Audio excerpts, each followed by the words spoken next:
Après 3 jours de blocus des agriculteurs en Ile-de-France, quelle est la situation au niveau des approvisionnements dans les magasins de notre région? Notre journaliste Jean-Baptiste Graziani est allé dans un supermarché de Vanves dans les Hauts-de-Seine. Certains produits manquent à l'appel, c'est ce que vous voyez sur cette image. C'est le cas du pain de mie notamment.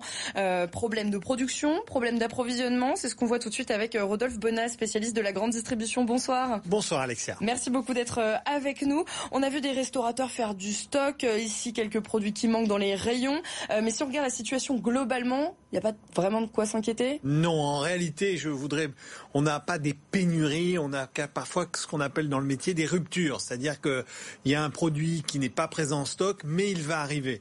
On a un ralentissement de la chaîne logistique, mais elle n'est pas stoppée. C'est vraiment important de comprendre qu'on est dans un dispositif très différent des blocages qu'on en a pu connaître sur les raffineries, où là les accès étaient totalement interdits. On n'est pas dans cette situation.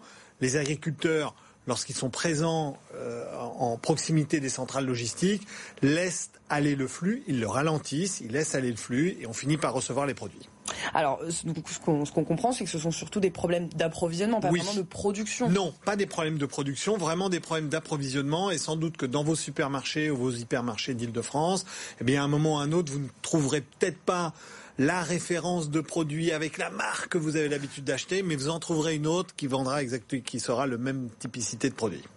Comment fonctionne la logistique justement en règle générale quand on n'est pas dans ces situations extraordinaires? Alors c'est une logistique ce qu'on appelle en flux tendu, c'est-à-dire que finalement il y a des lancements d'approvisionnement, de commandes, magasin par magasin, qui sont réalisés tous les jours au fil de l'eau des achats des consommateurs. Et donc ça veut dire que ce qu'on appelle les réserves, c'est-à-dire les endroits dans les magasins dans lesquels on stocke des produits, il y a très très très peu de produits. Pourquoi? Parce que les camions passent quasiment, du moins même quotidiennement en fonction des typicités de produits, particulièrement sur le frais, on passe tous les jours, voilà, sur l'épicerie, on passe peut-être 2 fois ou 3 fois par semaine.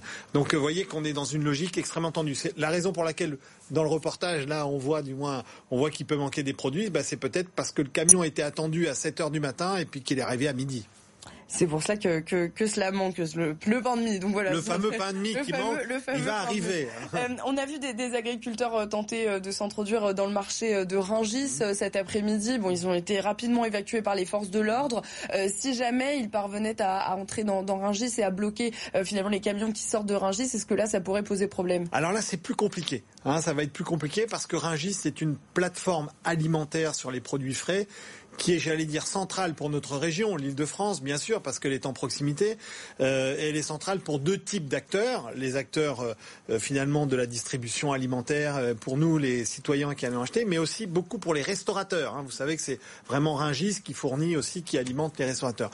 Mais ça devient aussi plus problématique pour la France au global. Pourquoi? Parce qu'aussi Rungis est une grande plateforme de redistribution des marchandises alimentaires au niveau national. C'est-à-dire qu'il peut arriver qu'il y ait des productions qui aient lieu à Bordeaux, qui finalement remontent à Rungis pour après être vendues à 10 ou 20 kilomètres, à Libourne par exemple, qui va être à côté de Bordeaux. Donc vous voyez, par moments ça peut être logistiquement un peu incohérent et pour l'environnement, mais c'est comme ça que ça se marche. Donc Rungis, non. Si Rungis est bloqué, là, je vous garantis qu'on aura des problèmes. Là, oui, ça c'est sûr. Voyons à plus long terme, si jamais ces agriculteurs s'installent pour plus longtemps. Là, on parlait de problèmes d'approvisionnement. Est-ce qu'il pourrait y avoir des problèmes de production, puisque les agriculteurs, ce sont ceux qui nous nourrissent? Alors, oui, ça pourrait être le cas. En revanche, le délai, si vous voulez, est extrêmement long. Pourquoi? Hormis sur les produits frais, bien sûr. Mais sur tous les produits dits transformés ou les produits, oui, c'est ça, d'épicerie, sucré, salé ou les plats préparés, les chaînes de fabrication sont telles qu'il faudrait attendre des mois et des mois de blocage pour qu'on voit un impact sur la production. En revanche, sur les produits frais, ça peut être le cas. J'allais dire que presque la saison nous est favorable. On est dans une saison qui, en termes de produits agroalimentaires, est encore une saison relativement légère, particulièrement sur les fruits et les légumes.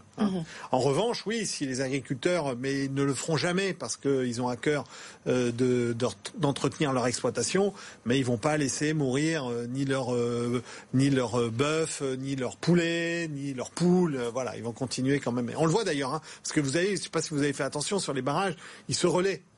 Si vous avez vu, en fait, ils sont tout le temps en train de se relayer parce que souvent, quand on parle d'un agriculteur, c'est souvent un pool d'agriculteurs qui décident de se relayer. Du coup, ils peuvent s'occuper de l'exploitation de l'un, s'entraider. Il y a beaucoup d'entraide. Il y a beaucoup d'entraide. Voilà. Donc non, je ne crains pas une rupture de la production venant de la chaîne agricole française. Oui, ça paraîtrait quand même assez voilà. Ah bah là, ça veut dire qu'on serait dans une situation un blocus qui durerait plusieurs mois, quoi. Catastrophique. Vous êtes spécialiste de la grande distribution, mais est-ce que vous savez si le circuit court est davantage concerné ? Alors, les circuits courts, comme leur nom l'indique, elles sont moins impactées par les logiques, j'allais dire, de grosses plateformes logistiques. C'est-à-dire que ça peut arriver que quand on est vraiment dans un circuit court, c'est souvent un commerçant qui a passé un accord directement à un agriculteur qui va directement livrer son magasin. Pour le coup, les circuits courts sont presque avantagés. Pourquoi ? Parce que le dispositif logistique est beaucoup plus court. Là, ce dont on parlait, ces ralentissements que j'évoquais tout à l'heure, ce sont des ralentissements qui sont liés à une organisation logistique, j'allais dire un peu plus lourde, c'est-à-dire faisant appel à des plateformes dans lesquelles vous avez des grands hangars, des entrepôts, avec des camions qui viennent se livrer régulièrement. Donc lorsqu'on est en circuit court, il y a fort à parier que ça soit un petit peu privilégié. Bon, si tout le monde ne se jette pas sur le dernier papier toilette qui reste au supermarché, normalement ça devrait aller. Oui, ça devrait aller. Et là, c'est très important ce que vous évoquez ici. C'est-à-dire qu'il faut savoir que dans les périodes précédentes où on a vécu des tensions et voire même des pénuries de produits, la plupart du temps, c'est plus lié au comportement des consommateurs, c'est-à-dire à nous, c'est-à-dire à ces fameux dispositifs d'anticipation, d'achat, de stockage, et qui finit par créer une pénurie pour une raison très très simple. On revient à ce que je vous disais tout à l'heure.